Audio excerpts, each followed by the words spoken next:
సరే మీ నియోజకవర్గానికి సంబంధించి చూసుకుంటే మీరు మాజీ ఎమ్మెల్యేగా ఉన్నారు, సరే ఒకసారి అధికారంలో ఉన్నారు, ఒకసారి అపోజిషన్లో ఉన్నారు, అంతా కూడా పని చేసుకుంటూ వచ్చారు.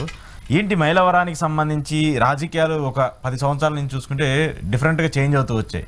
అప్పుడు కృష్ణప్రసాద్ కావచ్చు, ఆ తర్వాత జోగి రమేష్ కావచ్చు, మళ్ళీ ఇలా కొంతమంది ఎంటర్ అవ్వటం నియోజకవర్గంలో కూడా ఉన్నాయి. మీరు చాలా సీనియర్ నాయకులు, చంద్రబాబు నాయుడు దగ్గర నుంచి ఎన్టీ రామారావు దగ్గర నుంచి ఆ నియోజకవర్గాన్ని కూడా అభివృద్ధి చేసుకుంటూ వచ్చారు, ఎంతో కొంత డెవలప్మెంట్. ఎందుకు పర్టికులర్గా 175 నియోజకవర్గాలు ఉంటే మైలవరం మీద స్పెషల్ ఫోకస్ పడుతుంది? అవినీతిలో కావచ్చు, ఇలా చాలా విమర్శలు ఎందుకు వస్తున్నాయి అక్కడ? ఇప్పుడు మైలవరం అండి మామూలుగా ఉన్న కృష్ణా జిల్లాలో ధనిక నియోజకవర్గం, అది నిజంగా చెప్పాలంటే. అంతే, అక్కడ వనరులు అలా ఉన్నాయి. పక్కన కృష్ణా రివర్ ఉంది, ఒక పక్కన బుడవేరు ఉంది, కొండలు ఉన్నాయి, గ్రానైట్, గ్రావిల్ ఉంది, ఇసుక, ఇవన్నీ కూడా. అట్లా ఇప్పుడు వీటీపీఎస్ బూడిదొకటి ఇప్పుడు డిమాండ్ పెరిగింది. ఈ డిమాండ్ పెరిగితే దీనికోసం ఇవన్నీ అక్కడ ప్రతి ఒక్కళ్ళ కాన్సన్ట్రేషన్ ఇక్కడే. ఎందుకంటే డబ్బులు వస్తాయి, ప్రతి ఒక్కళ్ళు రావటం, డబ్బులు తీసుకొని వెళ్ళటం, పార్టీలో సీట్ తెచ్చుకోవటం, గెలవటం, వచ్చిన దగ్గర నుంచి సంపాదనలు. ఈ సంపాదన తీసుకునే దగ్గర తగాదాలు, గొడవలు. ఈ గొడవలతో స్టార్ట్ అయింది. ఇప్పుడు ఏమైందంటే మాకు మైలవరం నందిగామ రిజర్వేషన్ అవటంలో అప్పుడు నన్ను తీసేసిన తర్వాత వడ్డేస్వామి తీస్తారు వచ్చారు. ఆ తర్వాత అక్కడి నుంచి బయట నుంచే వస్తున్నారు. ఆ తర్వాత చలమల వెంకటరావు సార్ ఉన్నారు లోకల్గా. ఆ తర్వాత దేవినేని ఉమా గారు వచ్చారు. ఆ తర్వాత 2 టర్మ్లు ఆయన ఉన్నారు. తర్వాత ఇతను 2 టైమ్స్. వీళ్ళందరూ కలిపి ఏం చేస్తారంటే వచ్చిన దగ్గర నుంచి అక్కడ విభజించి పాలించమని చెప్పి కాన్స్టిట్యున్సీలో ముందు విభజించేస్తారు, వర్గాలలాగా. ప్రతి ఊళ్ళో వాళ్ళు కొట్టుకుంటూ ఉంటారు, వీళ్ళ పని వీళ్ళు చేసుకుంటూ ఉంటారు. అక్కడ వాస్తవంగా జరుగుతుంది అది. ఇప్పుడు వాళ్ళకి ఇచ్చినటువంటి అవకాశాన్ని గౌరవంగా ఉంటే మా మైలవరం నియోజక ప్రజలు చాలా మంచి వాళ్ళండి. ఎంత కరెక్ట్గా చెప్పాలంటే ఎవరిని మాడదోలాలని కానీ, అసభ్యంగా మాట్లాడటం కానీ, గొడవలు చేయటం కానీ అట్లాంటివి ఉండవు మా దగ్గర. కనీసం అధికారం ఇచ్చాం, ఓటేసాం, 5 సంవత్సరాలు వాళ్ళు పనిచేసేదాకా మేలకుండా ఊరుకుంటారు, ఏం చేసినాం. మళ్ళీ 5 సంవత్సరాల తర్వాత ఓటేయరు, ఇక అంతే వాళ్ళు చేసేది. ఈ రకంగా ఏం జరుగుతుందంటే ఎదురు తిరగకపోవడం కూడా తప్పు జరుగుతుంది. అంటే చైతన్యం లేక కాదు, వీళ్ళు గౌరవిస్తుంటే ఆ గౌరవాన్ని నిలబెట్టుకోలేని పరిస్థితిలో వీళ్ళు ఉన్నారు. వీళ్ళు ఏం చేస్తున్నారంటే మా మైలవరం నియోజక ప్రజలు అమాయకులు అన్నట్టుగా ఈ పక్కన నందిగా నుంచి మనుషులు పెట్టుకుంటారండి, ఇన్ఛార్జీలని పెట్టుకొని దోపిడీ మొదలు పెడతారు. ఆ దోపిడీ ఏ రకంగా ఉండదంటే, ఇప్పుడు ఈ మధ్య ఒక లెక్కలు ఉందండి. మన కరోనా వచ్చింది. కరోనా వచ్చినప్పుడు ఆ లెక్కలు 2 సంవత్సరాలు లెక్కలు అమ్మారు. ప్రభుత్వంలో ఎక్కడా లెక్కలు అమ్మలా ప్రభుత్వం. మరి ఎక్కడి నుంచి వచ్చిందండి ఆ లెక్కలు? అప్పుడు తెలంగాణ నుంచో ఎక్కడి నుంచో వస్తుందని చెప్పారు. ఈ తెలంగాణ అనే దాని మీద మీకు తెలంగాణ నుంచి వస్తుందా, లేకపోతే ఇంకో రాష్ట్రం నుంచి వస్తుందా, లేకపోతే వీళ్ళే తయారు చేస్తున్నారనే తెలియాలి. ఇది ఎవరు ఎమ్మెల్యే గారు అనే ఆయన అమ్మింది. ఆయన దగ్గర ఆ నియోజకవర్గం మొత్తం తెలుసండి. ఇవాళ మీరు ఎంక్వైరీ చేసుకున్నా కూడా తెలుస్తుంది. మొన్న ఈ మధ్య ఒక ఇంటర్వ్యూలో కూడా నా మీద అభియోగం చేస్తున్నారు పలానా ఆయన. కావాలంటే ఒక 150 నుంచి 200 మంది విలేకరులు ఉన్నారు, వాళ్ళు ఎవరికి తెలియంది ఈయనకే తెలుసా, వాళ్ళందరికీ తెలుసు కదండి, పట్టుకుంటారు కదా అని అన్న. నేను కూడా అదే చెబుతున్నాను, ఆ విలేకరులను అడగమని చెబుతున్నాం. ఇవాళ వెళ్ళి బహిరంగంగా అడగండి, లేకపోతే మీరు ఎంక్వైరీ చేయండి ముందు ప్రభుత్వం.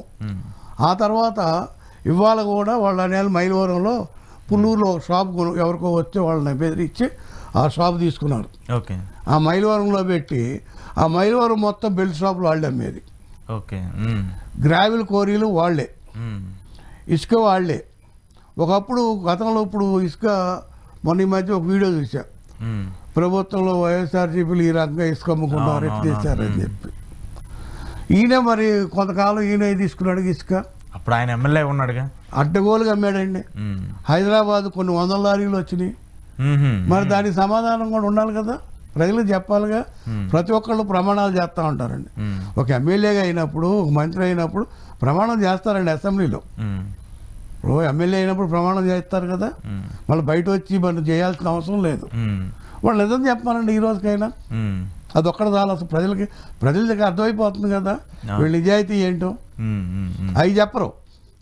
ఎంతసేపటికి ఏంటంటే ఎదుటి వాళ్ళ మీద ఏవో 4 మాటలు నేర్చుకొని రావటం, ఎదుటి మీద వల్కరగా మాట్లాడటం, ఒక్కొక్క మనిషిని తేలిగ్గా మాట్లాడటం, వెకిల్ నవ్వులు నవ్వటం, వెర్రి చూపులు చూడటం ఆ వీడియోలో చూస్తూ ఉంటానండి.